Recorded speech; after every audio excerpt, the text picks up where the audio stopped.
Hello, sir. I am from ACE Foundation. I would like to talk about your thoughts post retirement and about your future plans.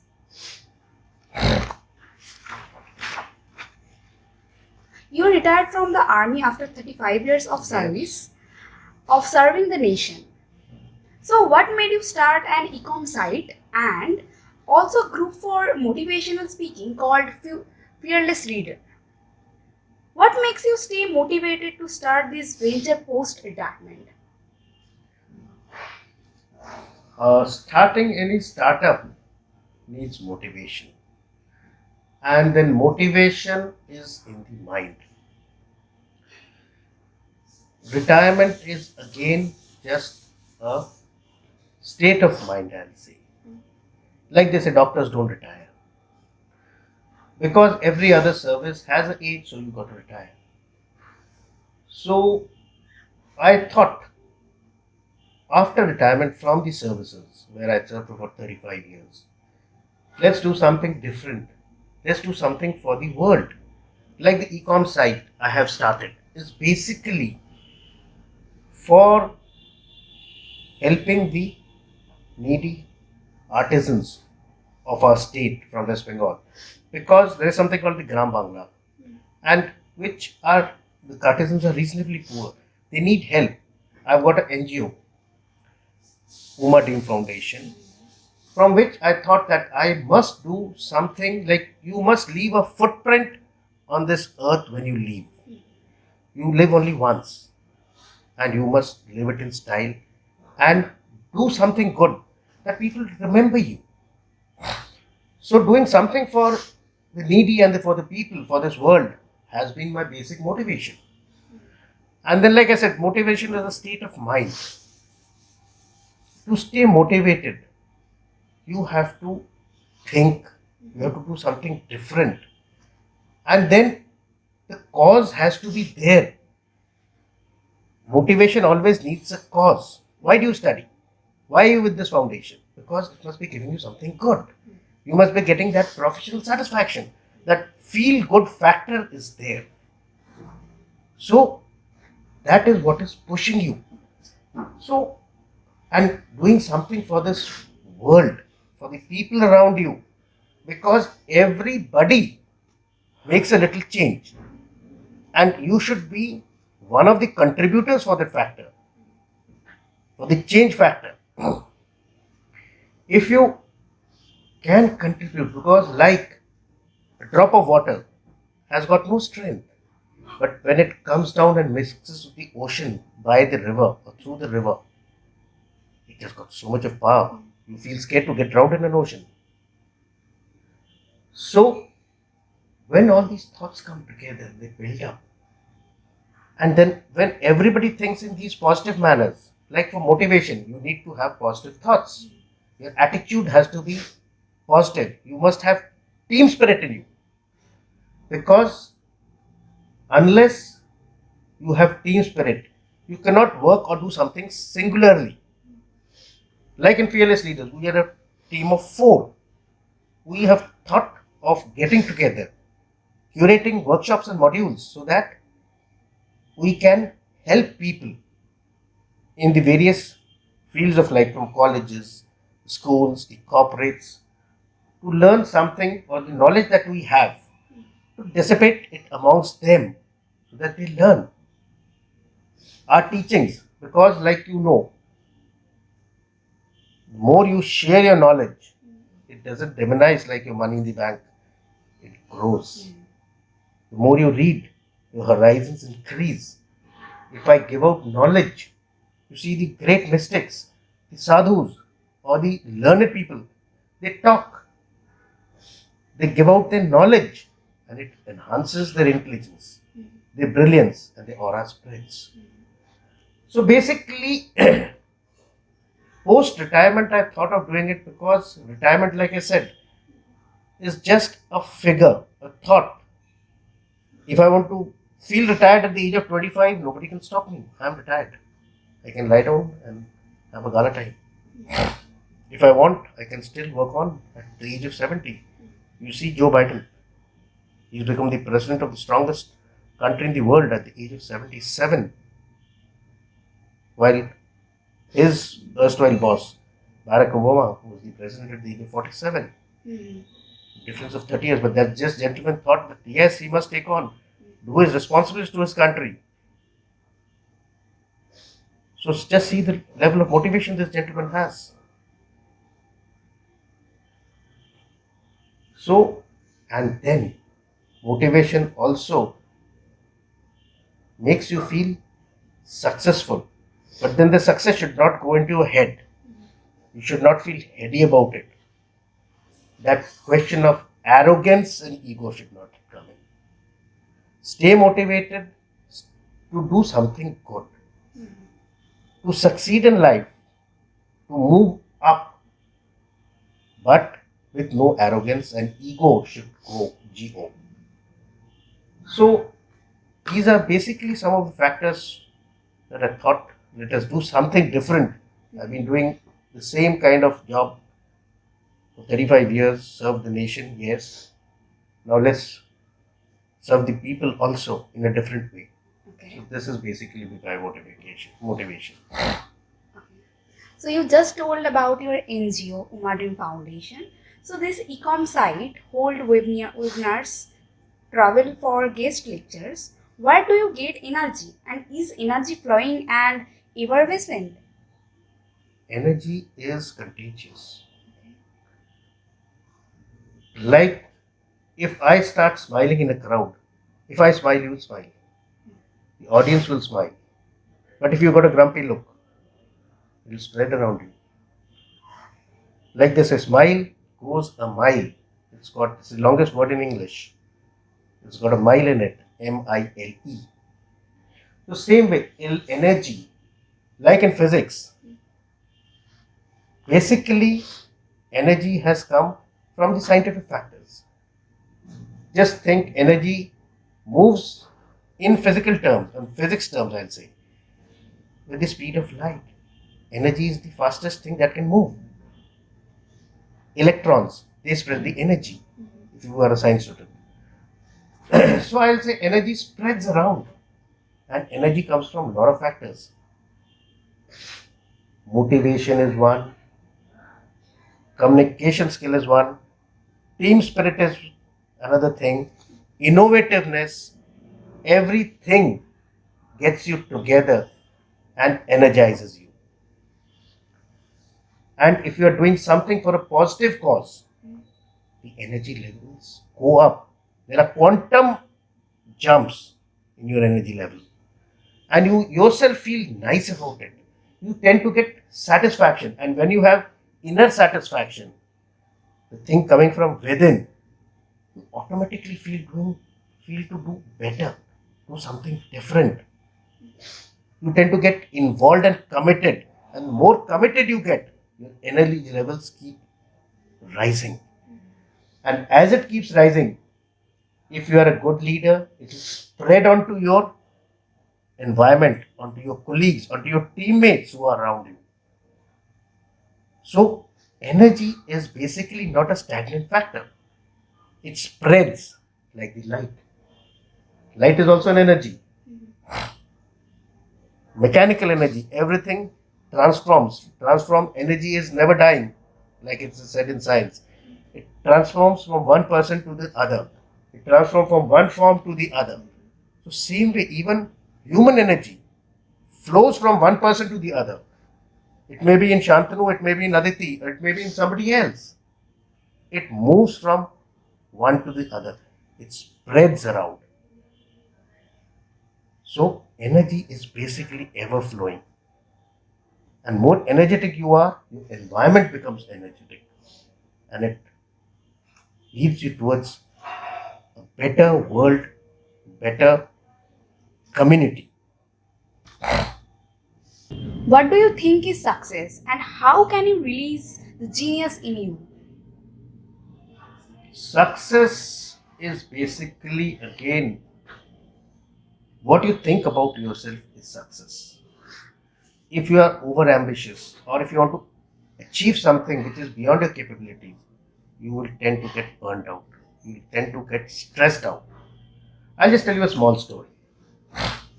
Once a Man had a son who went off to the US. There, this young man falls in love with a white lady. So he tells his father, Dad, I'm going to get married to a white lady. Oh, there was mayhem in the house because in India they tally the horoscopes and all. So what happens is he says, no, this son is an outcast if he marries a white lady. He cuts off all relation with his son, doesn't look at his daughter-in-law forever. The son and the daughter-in-law have a lovely child. This old man sees the photographs here and there on Facebook and other social media sites. And after all, grandson may not love his son and granddaughter. Falls in love with this young boy. He plans, chalo, I'll go to the States and visit my son and daughter-in-law, but I'll not look at the son and the daughter-in-law, I'll just meet the young lad and come back. He reaches there, doesn't meet the son, doesn't meet, goes, meets the grandson. Falls in love, plays with this young boy. This young boy says, Grandpa, let's go. I'll show you my archery skills. Takes him to the room. There he sees 8 arrows in 8 targets right in the bullseye. Old man, mighty impressed, says this young boy of 10 years has got so good archery skills. Asks him, hey, you're a very good shooter. You shot all the arrows into the bullseye. He said, no, Grandpa. I have shot the arrows first and then painted the target around it. So that is what success should be. You see your capabilities, make your requirements, make your target, and then try to achieve it. You will be successful. If I look at you and you look at me and try to copy each other's success, you will be a failure. You may have a different level of talents. I may have different kind of talents. Our capabilities are different. Our requirements are different. You will tend to become burnt out. You will tend to become jealous. You will get into negativity if you can't achieve what I have got or if I can't achieve what you have got.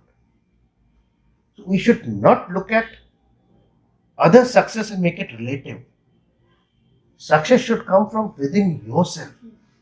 That is how you can realize the genius in you. So, see your capabilities, see your strengths, play on them, subdue your weaknesses. Think of a target, shoot your arrow according to your capabilities, and then focus on that area. Paint your target. You will see you are successful. You are not stressed, not angry, not burnt out, neither negative. You will feel happy.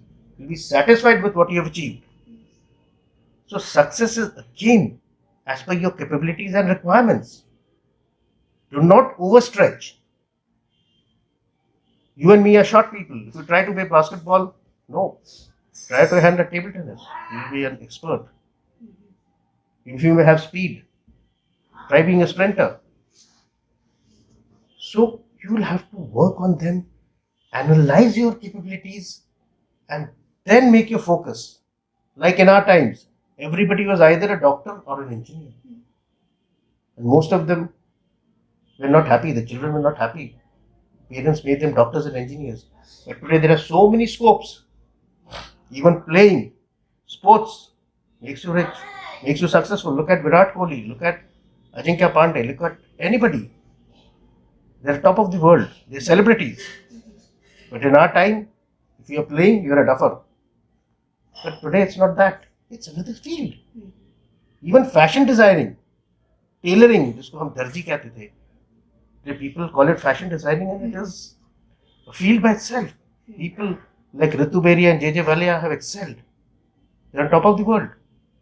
So it depends what you can do, what you want to do. And then you must do what your heart wants, what your mind wants.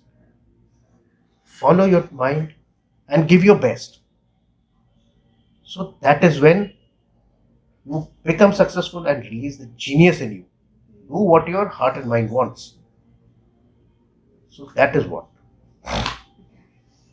So, how can you achieve your goal and also handle your failure if you don't succeed? Like Aditi, I'll tell you, failure is the first step towards success. You all must have read the story of Robert Bruce, where he failed during the Great War of England. He was stuck up in a cave. He saw a spider climbing up and down on his cobweb. He would climb up, the cob would break, he would fall down. Around on the 17th or 18th time, the spider climbed up the cob successfully and went off. Robert Bruce, throughout the night, was watching the same thing, and that gave him the motivation. If this small little insect can try throughout the night to climb on, why not me with my own army? And he was successful. He won the battle. So basically, you have to think, keep trying. Success will come to you if you release the thought process in you. If you are innovative, if you are leading your team well, if you are trying on and on, if you have analyzed your causes for failure, because failure will happen once, twice, thrice, it cannot happen for eternity. You are surely going to be successful if you analyze your weaknesses, work on your strengths, and then move on. And then also, when you fail, you must understand to control your anger, because anger makes you weak. You should not get emotionally stressed out, or you will tend to get burnt out also over a period of time. You have to keep working, thinking of the problem, the reasons why you failed, retrospect, and surely you will succeed. The success cannot elude you if you keep trying, and if you are competent enough and you have faith in yourself. You must always think that you are the best. If you think you are the best, you will be the best. So that is how you can handle success, or you can handle failure and go on to be successful. So, what in the correct age to be successful? Aditi, age is just a number. You find Virat Kohli successful at the age of 29. You find Joe Biden successful at the age of 77. Now, what is success? If they have achieved their goals, they are successful. And then it is just a figure, retirement, success. Everything comes depending what is your requirement and at what age have you achieved it. And it doesn't mean that if you achieve success at an early age or people know you is not at all only being successful. Successful is being able to have done what you want to do. You can be in the news for the wrong reasons, for robbery, theft, rape, murder. That is not being successful. So just people knowing you is not success. Kailash Satyarthi, a lot of my people don't know him. He worked for child labor. He's a Nobel Prize winner. But he has done what his mind wanted. And today many of the children have been taken out of bonded labor. But he's successful. And he's a very sweet man, a nice man to talk to. Sadhguru, he spreads his word around. He may think that is successful or not. But he is giving a lot of his thoughts to the other people. There is no age exactly to be successful. And then depends what you think is successful may not be success for me. I may think it is nothing. So they are all relative. Thank you, sir. Thank you so much. Thank you, Aditi. God bless you.